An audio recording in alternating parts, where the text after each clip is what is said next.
At ito na nga mga bossing, kamusta na nga ba ang ating affiliate journey? Nung March, mababa tayo ng 1,000.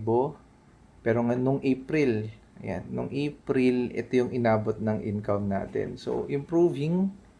And I think may mga videos tayo na nababato ng maganda ng platform sa madlang people. And yan yung naging dahilan bakit medyo tumaas yung ating income. So, sa journey ng affiliate, mahirap siya. Kailangan ng consistency, especially sa pagpo-post ng video, sa pag-create ng content, sa pag-level up ng content. Pero, well, nakita naman na natin yung ibang mga affiliate creators here na ang gaganda talaga ng mga resulta.